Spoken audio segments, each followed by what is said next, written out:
বাংলাদেশে গত 10 বছরের 15 বছরের অন্যতম একটি বিষয় হলো কেমন করে আমরারা ব্যবসায়ী হয়ে গেল আর ব্যবসায়ীরা কেমন করে রাজনীতিবিদ হয়ে গেল।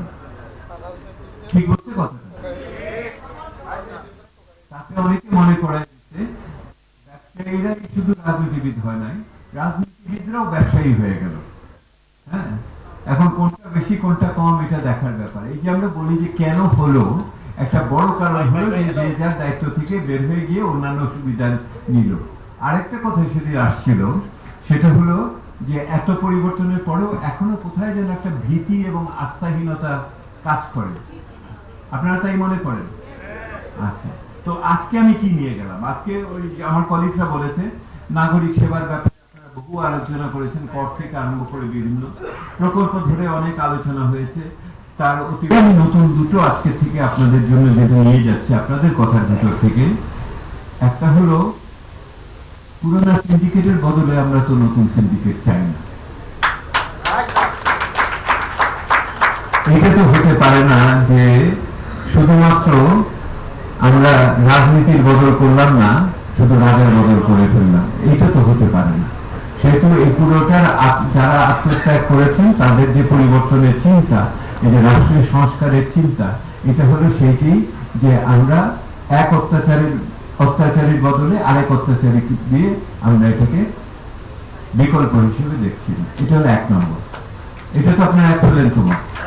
হ্যাঁ, আর দ্বিতীয় আরেকটা জিনিস বের হয়েছে, আপনারা সমস্ত ব্যাখ্যা করতে গিয়ে এক সময় বলেছেন রাষ্ট্রের প্রতিটি অঙ্গই কোনো না কোনো ভাবে দুর্নীতির সাথে যুক্ত হয়ে গেছে। যাদের আইন প্রণয়ন করার কথা তারা যুক্ত হয়ে গেছে, যাদের আইনের সুরক্ষা দেওয়ার কথা তারা যুক্ত হয়ে গেছেন, যারা আইনকে প্রয়োগ করার কথা তাদের যুক্ত হয়ে গেছেন, এবং এই আইনকে যথার্থভাবে জবাবদিহিতার নাগরিক সুযোগের ভিতরে রাখার জন্য যুক্ত হয়ে গেছেন। এমনকি যারা উর্দি করেন তারাও যুক্ত হয়ে গেছেন। এটাই তো আরেকটা বিষয় সমস্যা।